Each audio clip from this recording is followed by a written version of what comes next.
Right, let's talk the Austrian Grand Prix. It ended up generating a few different headlines here or there. We'll talk about the race, we'll talk about some of the controversies, and we'll talk about the championship picture after all of it as well.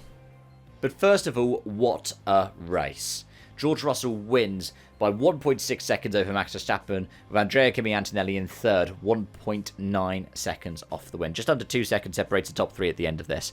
And it's weird to think that something like that comes from a race in which George Russell lived up to his meme of doing nothing and just winning. He got pole position. We'll talk about the circumstances around that in a bit. But then he managed to just take off, lead, win. Maybe he benefited a little bit from circumstances, maybe he benefited a bit from other drivers battling away, but he was able to conserve the car, conserve the tyres, do a one-stop, and take the win. Well done to him. Behind them, Oscar Piastri is best of the rest with 4th place, from Lewis Hamilton in 5th, Isaac Hadjar in 6th, 7th place for Lando Norris, and Charles Leclerc in 8th. They were all the drivers on the lead lap. And the thing is, we talked about Ferrari's potential advantage with the smaller turbo, however the altitude supposedly cancelled all of that out. However, a strong ICE seemed to help Red Bull here. Look at Hadjar in 6th, look at Verstappen in 2nd. Verstappen probably could have gone in pole position again. We'll talk about that in a moment. But I think Verstappen was probably the best driver on the day. I think he's the most aggressive. I found it very funny that he complained about Lewis Hamilton forcing him off the track when up at turn 3 a few corners earlier. I think he did pretty much the same thing. But that's neither here nor there.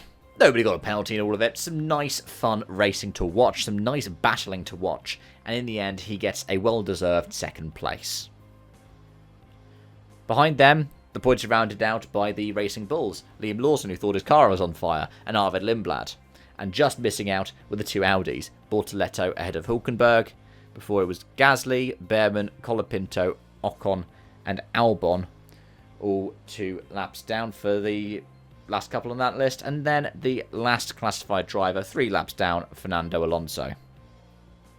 Classified retirements for this race, Lance Stroll, Carlos Sainz, Sergio Perez, and Valtteri Bottas. With Bottas and Perez, they had to retire due to mechanical issues, and the fire extinguishers came out for the Cadillacs.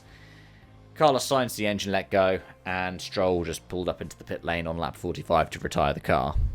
But let's briefly talk about the dramas involving yellow flags this weekend. And we will start off with qualifying. Max Verstappen bins it in the penultimate corner in spectacular fashion. Only a single wave yellow is shown, so George Russell lifts, compromises 2 or 3 tenths of a second, still gets pole position. That shows you how much the Mercedes had in reserve this weekend. By the time Andrea Kimi Antonelli comes across it, it's double wave yellows. His lap is abandoned because, well, it gets auto-deleted. Now, there was a whole debate because, according to the track systems, it showed a double wave yellow before George crossed the line, so that lap time should have been deleted, but also, when he went through the area of the incident, it was still single wave yellow, so he slowed down enough, and managed to still slow down enough and get pole position. It's just interesting in its own right. Now, is the question a thing of, we just want to make them be able to still race? Was it a choice by the stewards of Verstappen was so far off that that he was able to just safely get through the corner and set the lap? That's a question that then has to be answered in contrast with the VSC decision for Carlos Sainz. Sainz pulls up on the pit straight. We wait until after Andrea Kimi Antonelli has pit to deploy the VSC. Now, that 10 or 20 seconds could have been enough to change the outcome of the race, because Antonelli lost about 10 seconds from pitting without there being a VSC.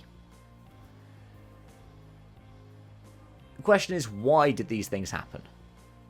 And I'm sure the FIA will be able to give a statement on why those things happened. I'm hoping it's not the absolute curse of the fact that Bernie Ecclestone was in residence over the course of this weekend, but it could have been. It absolutely could have been, couldn't it? You know what Bernie's like.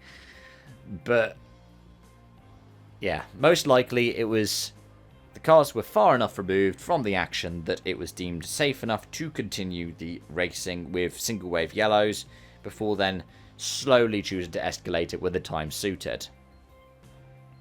It's one of those things that could be considered for the show. Now, do you believe in doing it for the show? That's your own debate. I would say that I prioritise things like safety even if it means that there's somebody who would be complaining about the let them race mentality. Because, I mean, I've watched so many races where things have gone horribly wrong because we've had the let them race mentality. I don't know. That's up for you to decide. You can let me know your thoughts in the comment section down below on that one. And we'll wrap up by discussing the championship standings. Antonelli still leads. George Russell is back into second. 40 points is now the gap. Lewis Hamilton is in third on 125 points. So he's still comfortably in third place because he's got a bigger gap over fourth place than first has over second. In fact, it's only 1 point less than Lewis is off the championship lead. 45 points separates Lewis Hamilton from Oscar Piastri, who is now 1 point clear of his McLaren teammate Lando Norris, who is tied with 6th place Charles Leclerc. That's right, Leclerc is on 79 points, his teammate is on 125. There's nearly a 50-point gap between the two Ferrari drivers in Hamilton's favour. This generation of cars really seems to work for Lewis. I mean, there is also the thing of him having some better luck than Leclerc. I will maintain that as much as Leclerc would blame the brakes, I think it was just bad luck what happened in Monaco. The race, that is. In qualifying, that was Leclerc's own mistake. But behind them are the Red Bulls. Verstappen comfortably ahead of Hadjar, 31 points now to the good. Behind him, it's Gasly in 9th, and then Lawson in 10th. What that means is the manufacturers' battle looks a bit interesting. Mercedes is on 302 already. They are nearly 100 points clear of Ferrari in second on 204. And Ferrari themselves are 55 points clear of McLaren on 159. McLaren 159, Red Bull behind them by 44 points. In fourth on 115. And then we get some interesting gaps that look like they could be battles, but it could also just be one good weekend could just wipe out any advantage these teams have. Alpine's on 57, Racing Bulls are on 44, behind them Haas are on 21, Williams are on 11, and then we have the bottom three, 9th Audi on 2, 10th Aston Martin on 1, 11th Cadillac with 0 points. Again, one good weekend, and good relative to what the teams would be expecting, could be enough to change the outcome and decide millions upon millions of dollars in financial prizes. Or is it euros? I would assume because FIA euros. Regardless, folks, that's that for this video. As always, thank you so much for watching and joining. Thank you for your continued support on this channel. Expect a preview for Silverstone in the coming days and a review next Sunday. But as always, until next time, bye for now.